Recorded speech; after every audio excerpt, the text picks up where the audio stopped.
Day to day news Bharat में मैं श्रेया शर्मा आपका स्वागत करती हूं। हम वादा करते हैं कि पूर्णतः निष्पक्षता के साथ पत्रकारिता करेंगे और हमारा कोई भी पत्रकार फील्ड में किसी से किसी भी प्रकार का उपहार या विज्ञापन स्वीकार नहीं करेगा, ना ही किसी को ब्लैकमेल करेगा। हम दबे कुचले लोगों की आवाज बनते आए हैं और हम ऐसी कोई खबर नहीं दिखा रहे जिससे पाखंड फैले और हमारी भोली भाली जनता मूर्ख बने या उन्हें किसी भी प्रकार का कोई धोखा मिले।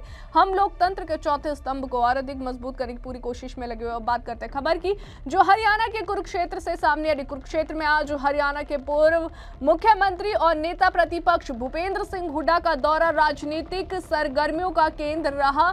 भूपेंद्र सिंह हुड्डा कुरुक्षेत्र में आयोजित कांग्रेस जिला अध्यक्षों के प्रशिक्षण शिविर में शिरकत करने पहुंचे थे, जहां उन्होंने मीडिया से बातचीत के दौरान भाजपा सरकार पर जमकर निशाना साधा है। पूर्व मुख्यमंत्री भूपेंद्र सिंह हुड्डा ने कहा कि हरियाणा में भाजपा सरकार के कार्यकाल में अपराध और बेरोजगारी लगातार बढ़ रही है। उन्होंने आरोप लगाया कि प्रदेश में कई गैंग सक्रिय हो चुके हैं जो आए दिन आपराधिक वारदातों को अंजाम दे रहे हैं, लेकिन सरकार कानून व्यवस्था संभालने में पूरी तरह से विफल साबित हो रही है। हुड्डा ने कहा कि युवाओं को रोजगार देने के वादे करने वाली भाजपा सरकार आज युवाओं को निराशा के अंधेरे में धकेल चुकी है और साथ ही आपको बता दें कि बेरोजगारी अपने चरम पर है और सरकार के पास कोई ठोस नीति नहीं है।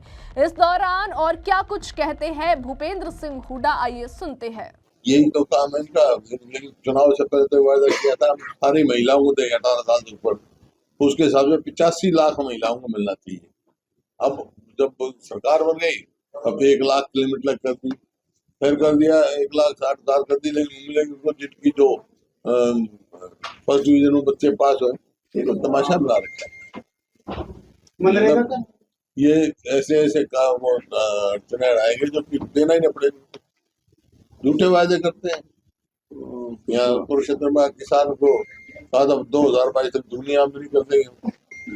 आमदनी तो छोड़ो, लागत बढ़ गई, आमदनी घट गई। यहाँ जो फसल खराब हुई उसका अब तक कंपनसेशन नहीं मिला। मनरेगा का नाम चेंज किया है। मनरेगा का नाम चेंज किया है। हाँ, नाम चेंज की तो बात नहीं है। उसको जो उसका स्कीम है उसको ही खत्म करने के कदम बढ़ाए हुए हैं। ये सरकार आने के बाद किया ही इन्होंने था कि पिछली बार मनरेगा के हरियाणा में 8 लाख रजिस्टर्ड वर्कर थे और इन्होंने 100 दिन का रोजगार कितने को दिया, 2100 को। और जब रोजगार नहीं दे सकते तो कंपनसेशन देना पड़ता है। कंपनसेशन कितने को दिया, 1 को भी दिया 5 साल में, नॉट इवन सिंगल। तो ये तो पहले से बना रहे हैं जो गरीब आदमी का। तो मनरेगा में कौन बेनिफिशियरी कौन थे? 90% दलित और बैकवर्ड क्लास के, उनके पेट पे लात मारी। वो तो कह रहे हैं 125 दिन देंगे और हमने उसमें बदलाव किया है। स्टेट की जिम्मेदारी हो जाएगी। स्टेट पहले ध्यान नहीं देता, स्टेट ध्यान देगा। स्टेट की स्टेट की जिम्मेवारी थी ना, बताना जब 2100 आदमी को दिया। और 100% जो है जो मजदूरी थी वो केंद्र सरकार देती थी। 10% जो है इंफ्रास्ट्रक्चर का जो लागत लगती थी दूसरे को मनाने के लिए, वो स्टेट गवर्नमेंट देती थी। अब तो 40-60 कर दिया, ये स्टेट में लागू ही नहीं होना। बड़ा मामला उत्तराखंड में अंकिता भंडारी मामला है। भाजपा अंकिता भंडारी मामला उत्तराखंड का बड़ा चर्चा में है। भाजपा के कई नेताओं का नाम आ रहा है, उसको लेकर क्या कहेंगे? उत्तराखंड के ट्रेनिंग हो रही है, वहाँ उठ रहा है। नहीं, सीबीआई की इंक्वायरी तो हो रही है। अभी काफी लोग इससे वो है वहाँ पर उत्तराखंड में, लोगों ने बहुत आवाज उठाई है और इसी बात सीबीआई की इंक्वायरी के आदेश दिए। हुड्डा साहब आज शिक्षा मंत्री ने भी तंज कसा है कि जिलाध्यक्ष अपना शिक्षा मंत्री ने भी तंज कसा है कि जिलाध्यक्षों की ट्रेनिंग की जरूरत नहीं है, बल्कि राहुल गांधी को ट्रेनिंग देनी चाहिए कैंपस। पहले ये लेना, इसको मैं दे दूंगा शिक्षा मंत्री को। महिपाल ने कहा तब ट्रेनिंग ले ले। हुड्डा साहब थोड़ा बोलने का संयम सीखे, ठीक है ना? बोलने का संयम सीखे।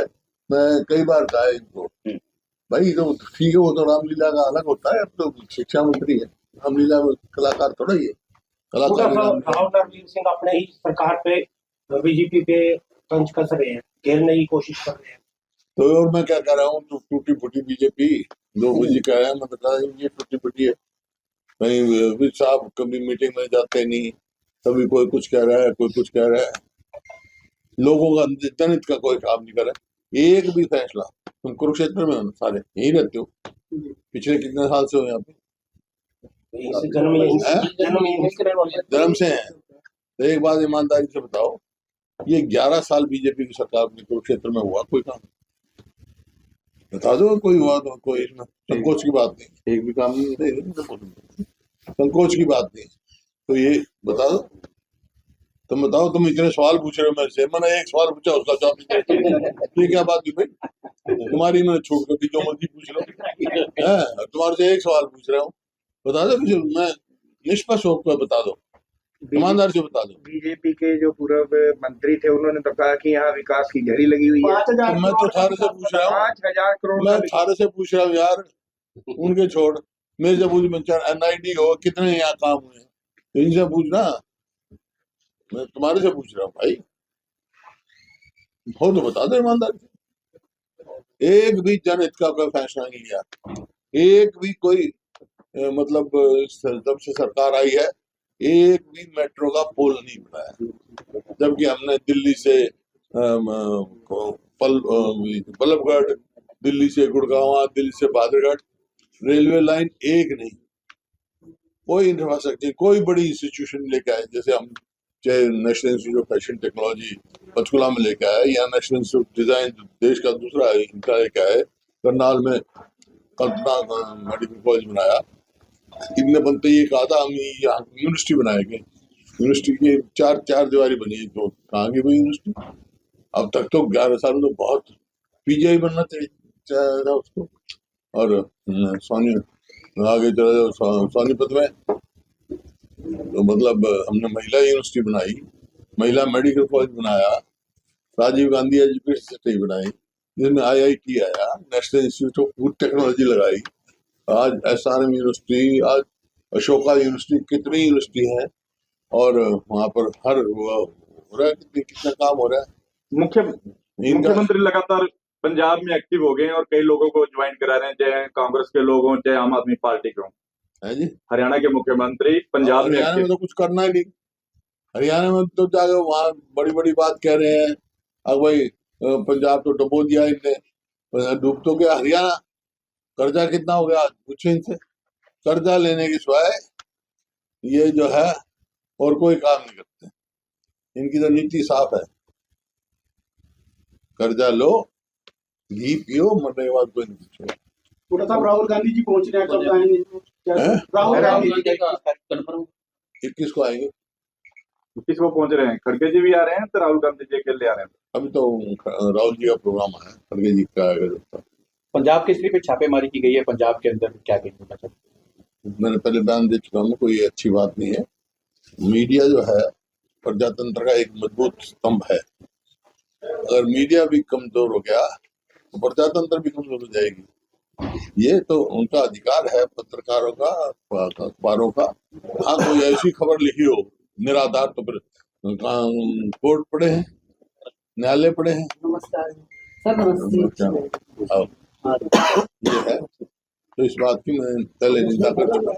थोड़ा सा फरवरी में विधानसभा का सत्र शुरू होगा, क्या खास मुद्दे क्या रहने वाले हैं? क्योंकि हरियाणा में क्राइम बढ़ रहा है, जाहिर आपने भी बताया, और लगातार मुद्दे हैं, बेरोजगारी है, कानून व्यवस्था है, और जो आज जो कानून व्यवस्था है, तो आप होता ये मैं नहीं कह रहा हूँ, एक सोशल प्रोग्रेसिव इंडेक्स होता है केंद्र सरकार का, उन्होंने हरियाणा को पूरे देश में सबसे ज्यादा असुरक्षित प्रदेश बताया है।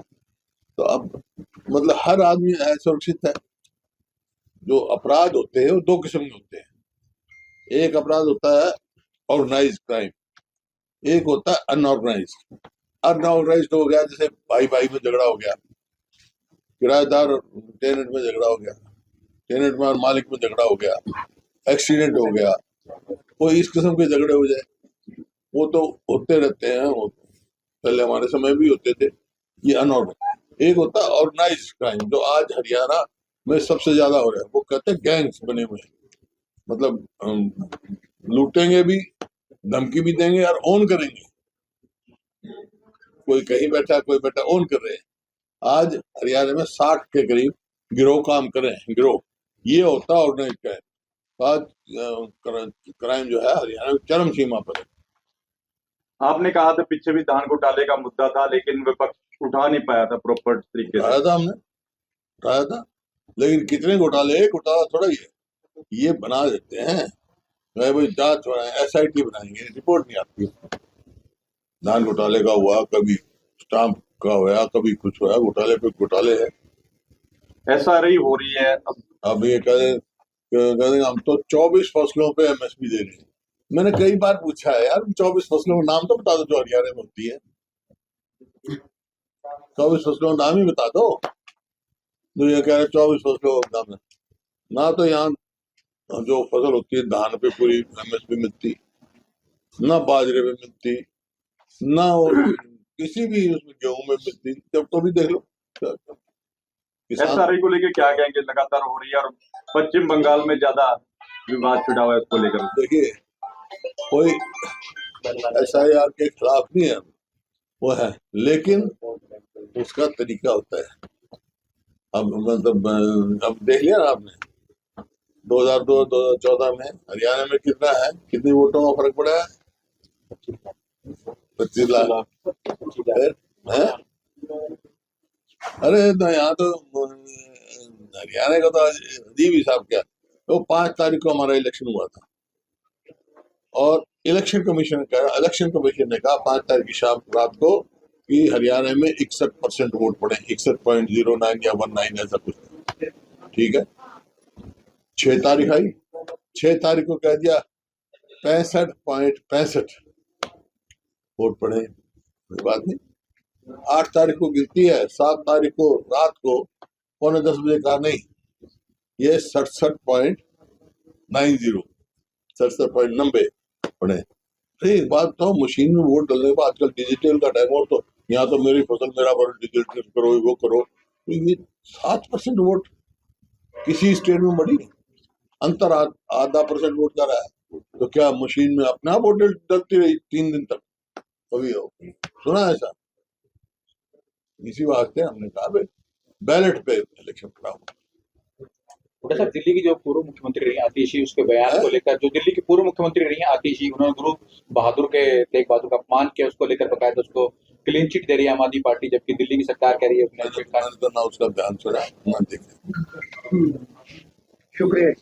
गुरु की तो कोई अपमान करना किसी को अधिकार नहीं। अभी के लिए फिलहाल इतना ही। देश और दुनिया की ताजा खबरें जानने के लिए देखते रहिए day to day news Bharat और हमारे चैनल को लाइक, शेयर और सब्सक्राइब करना ना भूलें।